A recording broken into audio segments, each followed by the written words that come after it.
Hello everyone, welcome back to the channel. आज इस video में हम अपना नेक्स्ट टॉपिक पढ़ने वाले हैं। तो आज का हमारा जो टॉपिक है वो है इंडिविजुअल साइकोथेरेपी, जिसको हम इंडिविजुअल थेरेपी भी बोलते हैं या फिर टॉक थेरेपी भी बोलते हैं। ओके, तो सबसे पहले इसका हम इंट्रोडक्शन देखते हैं। इंट्रोडक्शन में यहाँ मेंशन्ड है, देखो, individual psychotherapy is one of the most commonly used psychotherapies in psychiatry. It is a one-to-one interaction between a trained therapist and a patient, where the patient is encouraged to express thoughts, emotions, fears, and problem in a confidential environment. It is also known as one-to-one therapy or talk therapy. ठीक है, तो अगर मैं आपको ये समझाऊं, ठीक है, तो जो इंडिविजुअल साइकोथेरेपी है ये मेन सबसे कॉमनली यूज होने वाली थेरेपीज हैं साइकेट्री में, ठीक है, उनमें से ये एक है। तो सबसे पहले मैं आपको एक सिंपल क्वेश्चन पूछूंगी, जैसे कि अगर आप बहुत टेंशन में हो, एग्जाम का स्ट्रेस है या घर की कोई प्रॉब्लम है और आप किसी ट्रस्टेड टीचर या काउंसलर के पास जाकर अपनी सारी फीलिंग्स शेयर करते हो या अपने किसी क्लोज फ्रेंड से बात करते हो, तो कैसा फील होता है? कमेंट करके ज़रूर बताओ कि आपको कैसा फील होता है ऐसी सिचुएशन में, जब आप बहुत स्ट्रेस्ड होते हो और आप किसी अपने से बात करते हो तो आपको कैसा फील होता है। ओके, तो बेसिकली इसका आंसर होता है कि थोड़ा हल्का फील होता ज़रूर है, ठीक है। बस इसी कॉन्सेप्ट को प्रोफेशनल लेवल पर हम इंडिविजुअल साइकोथेरेपी कहते हैं। यहाँ पेशेंट सिर्फ एक थेरेपिस्ट के साथ बैठता है और अपनी प्रॉब्लम डिस्कस करता है, इसीलिए इसको हम वन टू वन थेरेपी या फिर टॉक थेरेपी बोलते हैं। वन टू वन मतलब एक पेशेंट और एक थेरेपिस्ट। ओके, नेक्स्ट हम देखते हैं डेफिनेशन, ठीक है। तो डेफिनेशन अगर हम देखें, यहाँ पे लिखा हुआ है, individual psychotherapy is a therapeutic process in which one therapist work with one patient to understand and modify unhealthy thoughts, emotions and behaviour through communication and psychological techniques, ठीक है। और अगर मैं सिंपल डेफिनेशन की बात करूं, तो individual psychotherapy is a one two one treatment between a therapist and a patient that helps the patient understand emotions, thoughts and behaviour and develop healthy coping skills, ठीक है। तो सिंपल लैंग्वेज में अगर मैं डेफिनेशन को describe करूं, तो individual psychotherapy means one therapist and one patient, ठीक है। यही ओवरऑल हम पढ़ते आ रहे हैं इंडिविजुअल साइकोथेरेपी का मतलब, ठीक है। तो थेरेपिस्ट पेशेंट की थॉट्स, इमोशंस और बिहेवियर को समझने में हेल्प करता है और अनहेल्दी थिंकिंग को हेल्दी थिंकिंग में कन्वर्ट करता है, ठीक है। अगर मैं इसका इजी फॉर्मूला बताऊं, तो one therapist plus one patient is equals to individual psychotherapy, ठीक है। अब ये फॉर्मूला जो है एग्जाम में भी आपको याद रहेगा, तो इसको जरूर अच्छे से पढ़ लेना, ठीक है। नेक्स्ट हम बात करते हैं ऑब्जेक्टिव्स की, ठीक है। अब क्वेश्चन आता है, हम ये थेरेपी क्यों करते हैं, ठीक है, इसका गोल क्या होता है। ओके, तो अब आप इमेजिन करो कि एक स्टूडेंट हमेशा सोचता है मैं फेल हो जाऊंगा, ठीक है। रिजल्ट क्या है? एंजाइटी हो रही है उसे, स्ट्रेस हो रहा है उसे, उसका कॉन्फिडेंस डाउन है, ठीक है। अब थेरेपिस्ट उससे पूछता है, क्या तुम्हारे पास प्रूफ है कि तुम फेल ही होगे, है ना? तो स्टूडेंट बोलता है नहीं। अब थेरेपिस्ट ग्रेजुअली उसकी नेगेटिव थिंकिंग चेंज करता है। इस थेरेपी के गोल्स हैं ट्रस्ट डेवलप करना, ठीक है। ट्रस्ट कैसे डेवलप हुआ? जो थेरेपिस्ट है उसने पेशेंट से पूछा या स्टूडेंट से पूछा और बहुत ही अच्छे तरीके से, काम तरीके से पूछा, तो पेशेंट को उसके ऊपर ट्रस्ट हुआ, ठीक है। पेशेंट को फ्रीली एक्सप्रेस करने देना होता है, इमोशनल कॉन्फ्लिक्ट आइडेंटिफाई करना होता है, ठीक है, हेल्दी कोपिंग स्किल सिखाना है, कॉन्फिडेंस बढ़ाना है, एंजाइटी और डिप्रेशन रिड्यूस करना है और मेंटल वेलबींग इंप्रूव करना है, ठीक है। तो ये सारी चीज़ें जो हैं, ये जितने भी पॉइंट्स हमने पढ़े, ये हैं ऑब्जेक्टिव, ठीक है, इंडिविजुअल साइकोथेरेपी के। ओके, नेक्स्ट हम देखते हैं इंडिकेशंस। अब ये थेरेपी किन पेशेंट्स में यूज होती है? याद रखना, जहां पेशेंट बात कर सकता है और फीलिंग एक्सप्रेस कर सकता है, ठीक है, क्योंकि हम ओवरऑल यही पढ़ रहे हैं ना कि नेगेटिव जो थॉट्स हैं उसको हमें पॉजिटिव थॉट्स में कन्वर्ट करना है ना। हम यही बोल रहे हैं कि जो नेगेटिव थॉट्स है, इमोशन है, बिहेवियर है, उसे हमें पॉजिटिव साइड पे चेंज करना है। अब ये नेगेटिव थॉट्स हैं या नेगेटिव इमोशंस है, ये थेरेपिस्ट को पता कैसे लगेगा? पेशेंट बता पाएगा, है ना। तो इंडिविजुअल साइकोथेरेपी हम उन्हीं पेशेंट को देते हैं जो अपनी फीलिंग्स एक्सप्रेस कर सकते हैं थेरेपिस्ट के सामने, जैसे कि डिप्रेशन वाला पेशेंट है, एंजाइटी है, ओसीडी है, फोबिया है, स्ट्रेस है, addiction, eating disorder, relationship problems, grief या फिर लो सेल्फ एस्टीम। ठीक है, इन सारे जो प्रॉब्लम्स हैं, इन सभी में पेशेंट अपना फीलिंग एक्सप्रेस कर सकता है, बता सकता है कि उसको वो क्या प्रॉब्लम फेस कर रहा है, या उसकी थिंकिंग क्या है, या उसको कैसे इमोशंस आ रहे हैं। ठीक है, और वो बताएगा तभी थेरेपिस्ट इस चीज़ पे काम कर पाएगा। ओके, तो इसका एक एग्जांपल देख लेते हैं कि एक नर्सिंग स्टूडेंट हर एग्जाम से पहले रोती है और बोलती है मैं पक्का फेल हो जाऊंगी।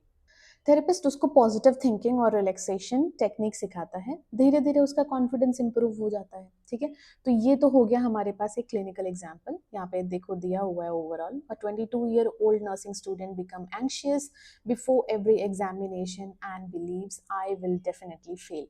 During individual therapy, the therapist helps identify these negative thoughts and teaches healthier coping methods. ठीक है, तो आप भी जब एग्जाम देने जा रहे हो या एग्जाम देने से पहले आपको भी एंजाइटी होती है, सभी सोचते हैं कि व्हाट इफ नहीं हुआ, व्हाट इफ मैं फेल हो गई, या फिर बहुत डर लगता है एग्जाम देने से पहले। लेकिन जो थेरेपिस्ट है वो उसे जो नेगेटिव थिंकिंग से उसको पॉजिटिव में कैसे कन्वर्ट करना है वो सिखाते हैं। कुछ रिलैक्सेशन टेक्निक सिखाते हैं कि हाँ बहुत अच्छे से सांस लो, सांस छोड़ो, जो हम एक एक्सरसाइज करते हैं ब्रीदिंग एक्सरसाइज, या रिलैक्सेशन टेक्निक्स और भी सिखाए जाते हैं, सो दैट उसका कॉन्फिडेंस थोड़ा इंप्रूव हो पाए और वो रिलैक्स कर पाए। ठीक है, तो ये तो हो गया क्लिनिकल एग्जाम्पल। नेक्स्ट पढ़ते हैं हम प्रिंसिपल्स। ठीक है, तो अब सबसे इंपॉर्टेंट पार्ट है थेरेपी सक्सेसफुल कब होगी, जब थेरेपिस्ट कुछ प्रिंसिपल्स फॉलो करेंगे।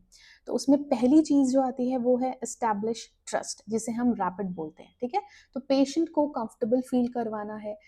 जैसे फर्स्ट डे टीचर स्माइल करके बोले है ना, don't worry you can talk openly, तो बच्चे बहुत ही कॉन्फिडेंट फील करते हैं, बच्चे बहुत अच्छे से फील करते हैं कि अरे वाओ टीचर अच्छी है, अब हम जो भी बोलना चाहते हैं हम बोल सकते हैं। ठीक है, तो वो हो गया रैपिड, एक अच्छा सा ट्रस्ट बिल्डअप करना है। देन आता है कॉन्फिडेंशियलिटी। ठीक है, तो जो पेशेंट बताएगा वो सीक्रेट रहेगा।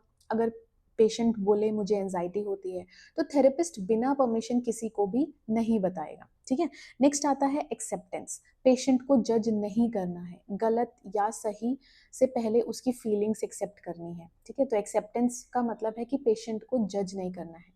नेक्स्ट आता है एम्पैथी। ठीक है, अब एम्पैथी का मतलब होता है कि पेशेंट की सिचुएशन को उसकी नज़र से समझना, सिंपैथी नहीं करना है। देखो सिंपैथी और एम्पैथी में फ़र्क यही है कि सिंपैथी में ना हम बोलते हैं मुझे तुम्हारे लिए बुरा लग रहा है। ठीक है, लेकिन एम्पैथी में हम बोलते हैं कि मैं समझ सकता हूँ तुम्हें क्या फील हो रहा है, या मैं समझ सकती हूँ तुम्हें क्या फील हो रहा है। मतलब एम्पैथी में ना हम अपने आप को उसकी जगह पे रख के देखते हैं। ठीक है, तो हमें पेशेंट के साथ सिंपथाइज नहीं एम्पथाइज करना है। ओके, देन आता है एक्टिव लिसनिंग।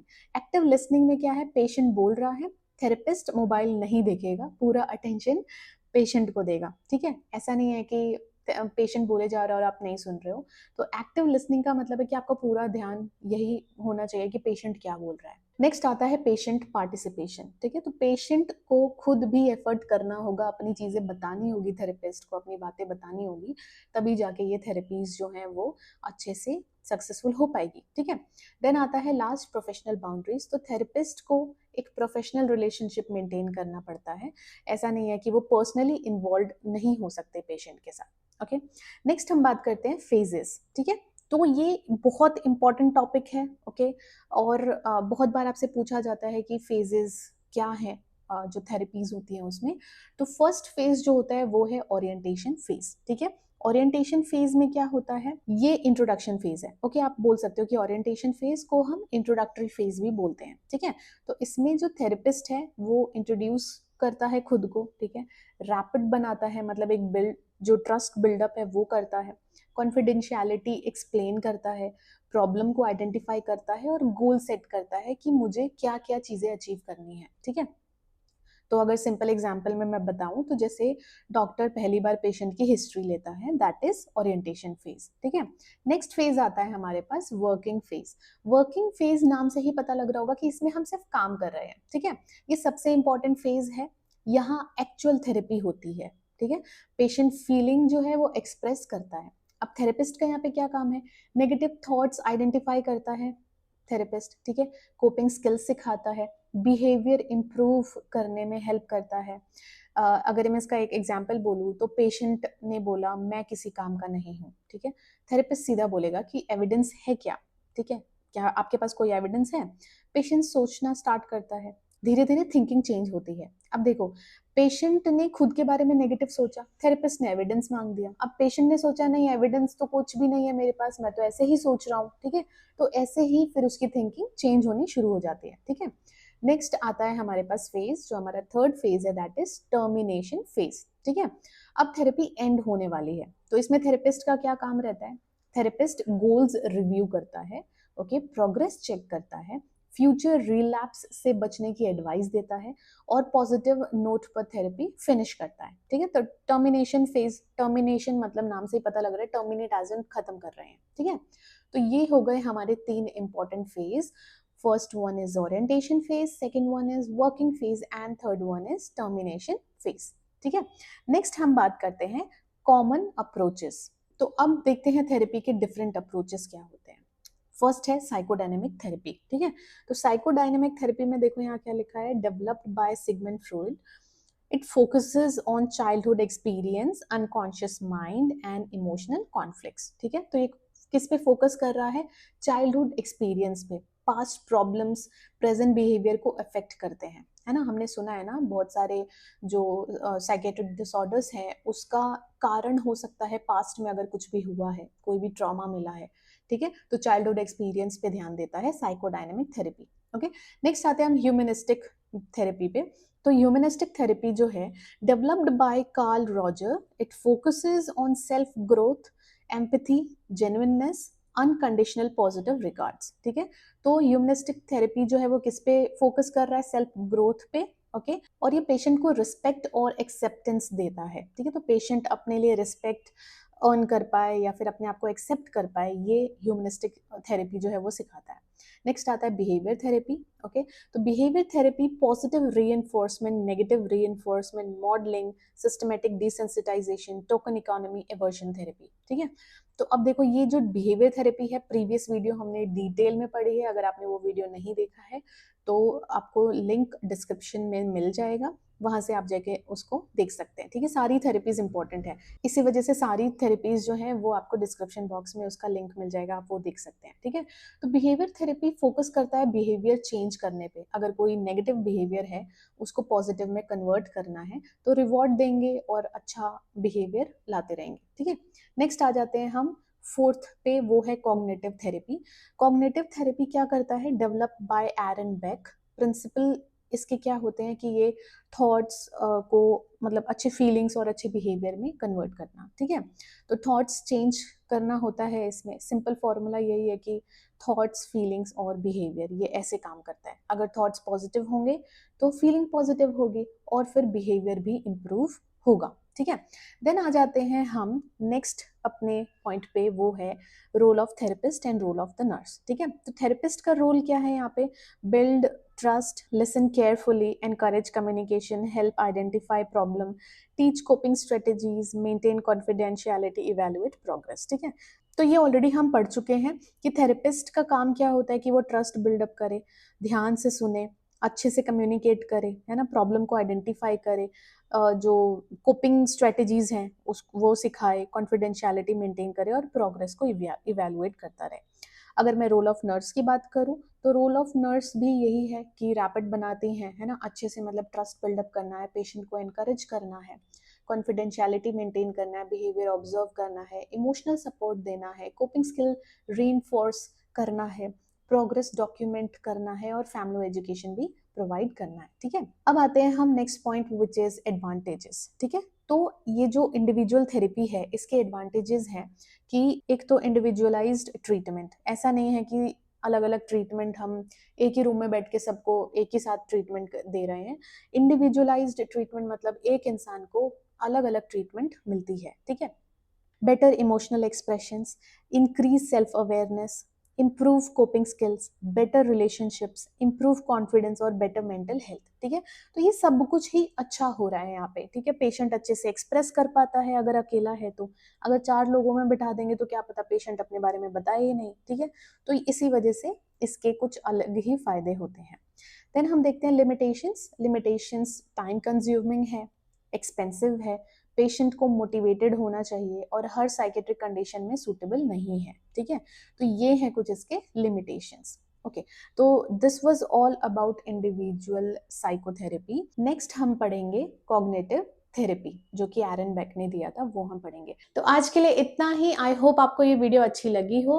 अगर वीडियो अच्छी लगी तो वीडियो को लाइक करें, चैनल को सब्सक्राइब करें, और कोई भी डाउट या फिर रिकमेंडेशन है तो आप मुझे कमेंट सेक्शन में बता सकते हैं। Thank you so much for watching.